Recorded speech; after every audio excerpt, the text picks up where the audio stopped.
Hey guys, welcome back to Cardboard. Sorry for not uploading yesterday. I had a lot going on and didn't get home so very late, so no video yesterday. This one's going on a little later than I want. I also got the giveaway. About to announce the winner and everything after this video to go live. But today's video is going to be talking about what you need for a complete beginner setup for selling cards on eBay. This is specifically for eBay. Now, a lot of this stuff is for TCG Player 2, but there might be a couple of things I'm missing for that because I sell on only eBay. But most of the stuff with the softwares will work for TCG Player and depending on the software you're using on other platforms as well. But kind of getting into things, this is just the journey of Cardborn. So if you guys like the journey and like the content, please subscribe. We also got a Discord where we talk everything TCG. If that interests you, all the links down below for everything I'm talking about in the video, as long as the Discord and my eBay will be in the description. The links are affiliate, so if you buy anything through them links, I will get something from it, and I'd really appreciate the help.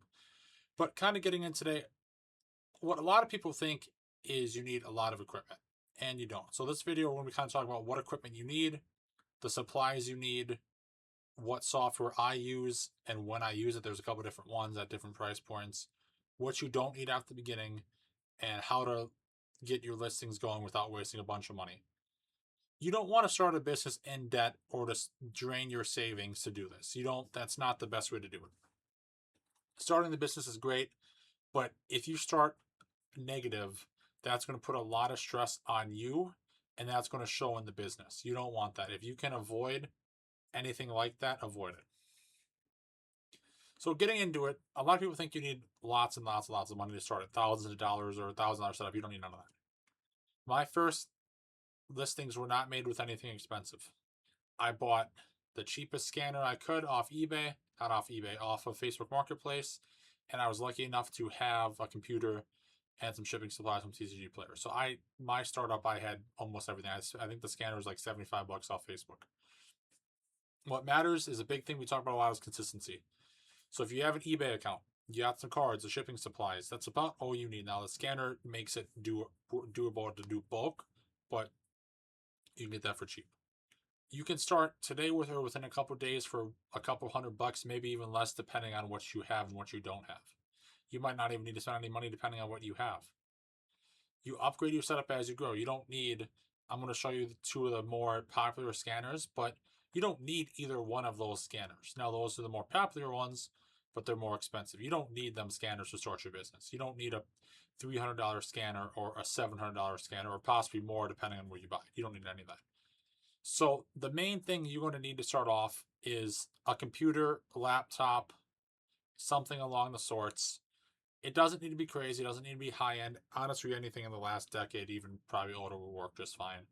You're uploading photos, printing labels, answering messages, listing inventory, and just kind of comping stuff. You don't need a gaming PC. You don't need a MacBook. You just need something reliable that's going to turn on every day and work for you. You don't want to have to worry about it. Like, get something reliable if you can. That's all you need. It doesn't need to be super fast. Doesn't need to be nothing crazy. I use two monitors because that's kind of why I bounce back and forth. I have my overlay on the second monitor, and having two monitors is handy. But once again, you don't need that. It's nice to have because you can have one on your software and one on eBay and kind of just comping stuff. So the main investment that you're going to need is the card scanner. And getting into that, let me switch this over to the cam and the screen. So we have two main ones. We have the Epson ES400II. Now this one you can normally buy for about $300. Now sometimes if you go on like Best Buy or some other platform, shop around, you can get this thing for closer to $200. I've seen it on Marketplace for like $150. This is the more, out of the two popular ones, this is the more budget one, and this one will do you fine for a very, very, very long time. You do not need to really upgrade from this unless you're just doing thousands of cards a day and that extra speed matters. But this scanner is more than sufficient. This is a top tier scanner. Right here, this is the best scanner you can get for what we do. Everyone that uses it loves it. Now, this one does have a little bit of an issue that you have to kind of deal with.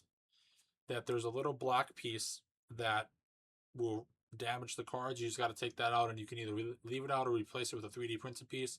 Or if you don't want to do that, you can just put a piece of tape over it. And then replace that tape every couple thousand cards or as needed. The speed on this is much faster than the Epson. The picture quality is very good. The software is pretty easy to use on both of these, but you by no means need this scanner. The Epson is more than fine. You also do not need to use either one of these scanners.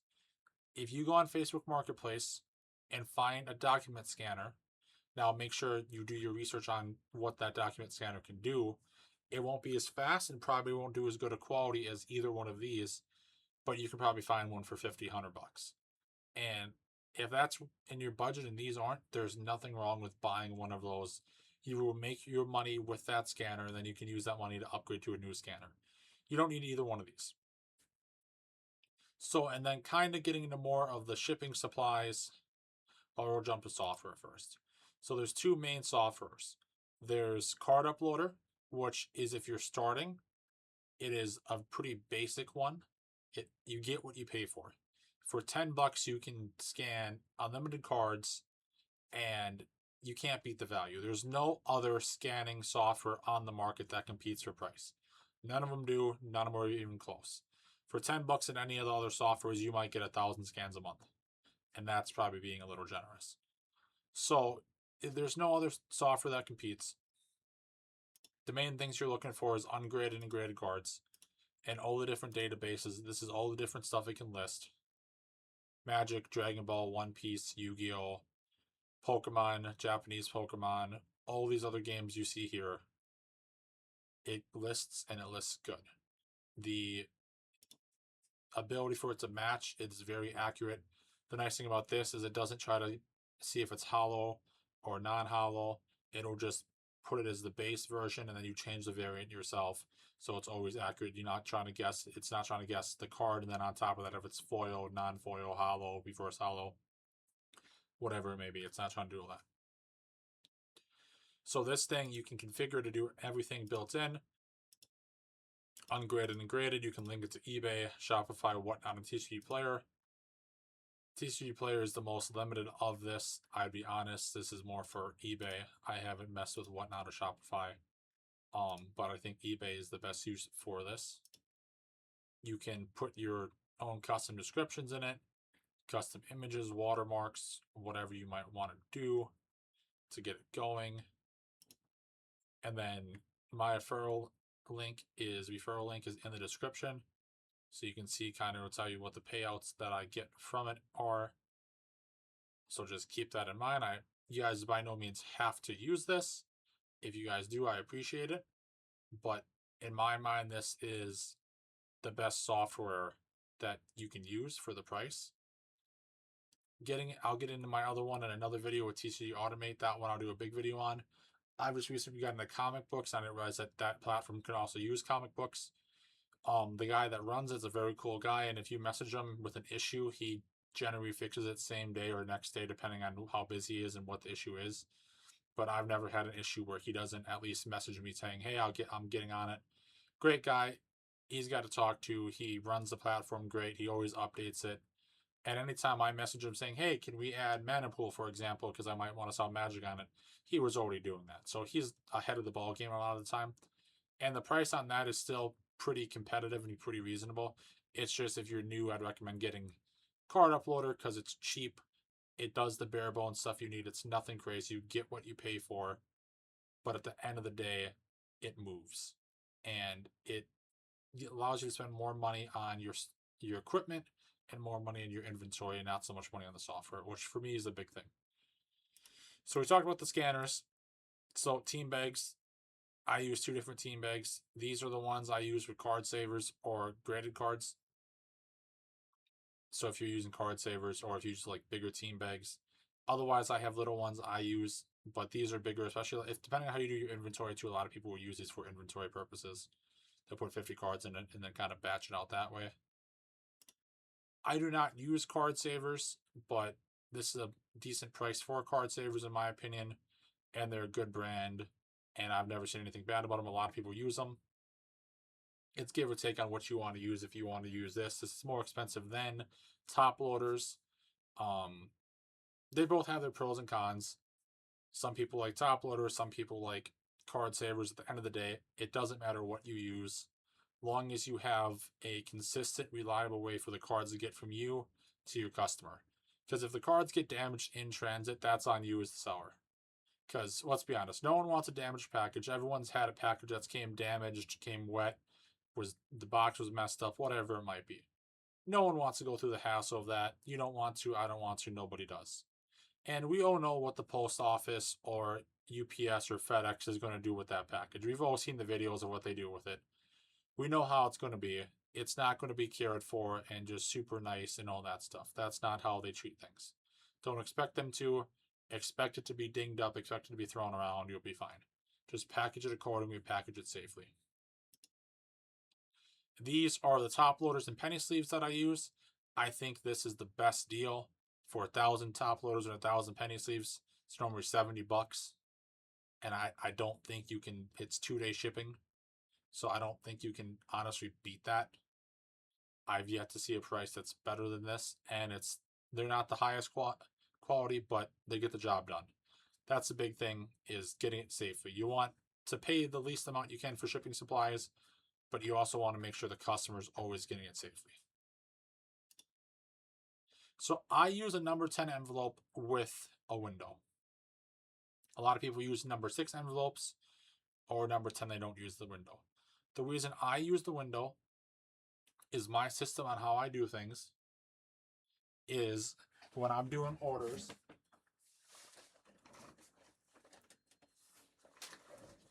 I fold the orders so the paper, their address lines up right here in the window. And then I use that as my last way to verify that I'm putting the right label on the right envelope. To me, it's just another way to triple check that the correct order is going to the right place. That's just something I do. You don't need windowed if you don't want it. I will go over how I pack and why I do it that way and everything like that. But if you're using a card saver, the number 6 envelopes work very well because it fits pretty good in there. Whatever envelope you use, they're just envelopes. There's nothing crazy. I like the self-stick ones so you don't have to lick them, especially when you're doing 50, 60 orders a day. It gets old. So these are just tall dividers that sit in the boxes so you can list your batches. And we'll talk about kind of chaos sorting here, and I guess here's a good time to talk about it. So you have 2 different ways to sort. If you're sorting TCG player wise, it's normally set, sort, alphabet sort. So you'll sort 151, and then you sort that alphabetically. And then when someone orders a card, you go into your 151, you pull out Snorlax, you pull out Mew, you pull out Charizard, whoever it may be, and you know where it is because it's in alphabetical order. That's a good way to do it, except with large quantities of cards, it becomes a pain. And then when you have to zip cards in and add more cards to the piles, Phantom said it best. It just made his head unhappy, and I did not enjoy it. I don't want to copy everything he says, and I'll give him all the credit in the world there because he put that perfectly. It just didn't make his head happy. It gets to the point that it's not fun. And not everything in business has to be fun, but that it's very draining to do it that way. So chaos sort, we can get more into that real quick. So with this kind of software, so if I'm making a batch, so we're doing English Pokemon, this is my store category, this is the database so it knows what it's matching. So I'll put my floor price to whatever, maybe $2 or $3. So this is my batch. So P55, that's just Pokemon 55. And then right here is the increments. So the first card will be 1, second card 2, 3, 4, 5, 6, 7, so on and so forth. So going to a previous batch, we will just view this batch to kind of give you an example. So what it's going to do, it's going to list every card in numerical order for it. It'll also show you the prices and different things like that. And the nice thing I like about this is you can see it's not trying to guess if this card is the unlimited or first edition. It's not trying to do that. It'll just put it as whatever it is, or well, that wasn't even unlimited. Like here, it's not trying to guess if this is unlimited or first edition. It'll show the picture of first edition. This is just because that's the picture they have. Here's the actual scan of my card. Now I can change it to that, but then now it's going to show first edition when it's not a first edition. Don't make that mistake. I made that mistake a couple times when I started out. But it lets you right here pick, and this instant we change the title. And you can also do it for all the cards at once. But then how this works is I use these boxes with these labels. These labels go in front of a batch. And I put the batch of cards behind it. And then behind that batch of cards, I put one of these handy dandy things so the cards do not slide back and forth. They're locked in place so you can grab them and go. You don't have to worry about them sliding or cards getting mixed up, anything like that. So these are kind of all the supplies you need to start. Now, these are bigger quantity numbers that I put. So if these numbers are big and they scare you because it's a lot of money, that is okay, and there's nothing wrong with that. But those are large quantities that I listed. I listed some of the bigger quantities to save money. The one thing I forgot to list there is a thermal label printer. That is not a crazy amount of money, but it is very, very, very helpful as far as what it allows you to do.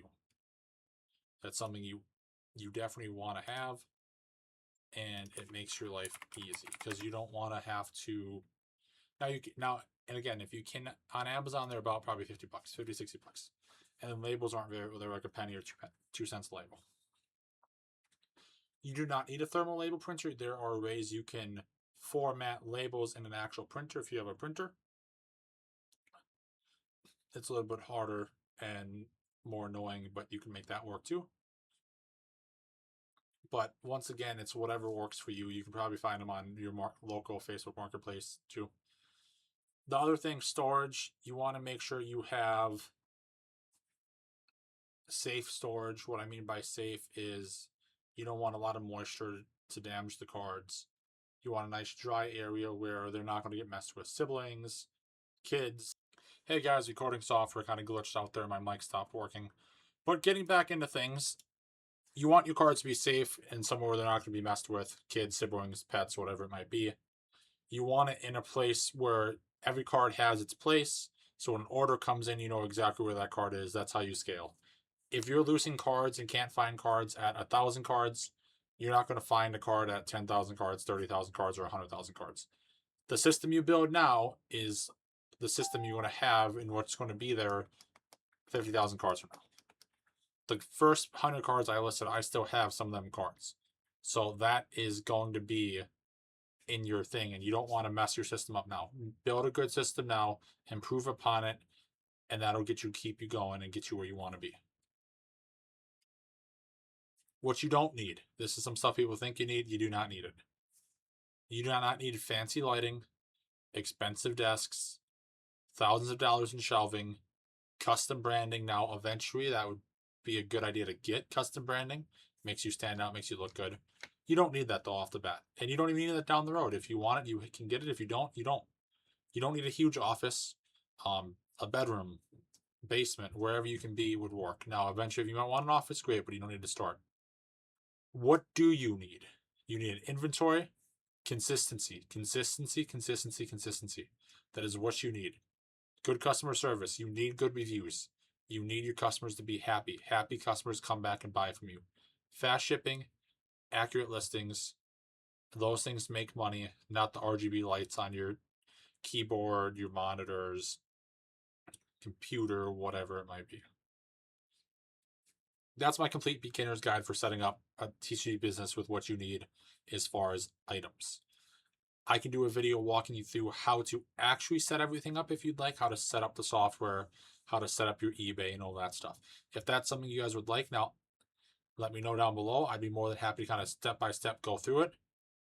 You don't have to wait till everything's perfect. Start today, learn, improve, reinvest your profits, reinvest as much as you can. If you can reinvest 100%, that's wonderful.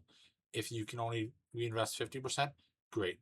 Reinvest what you can. Whatever you can is great. The more, the better. Every upgrade I've made came because the business earned it. I started with what I started with, and every dime since then has been the business's money.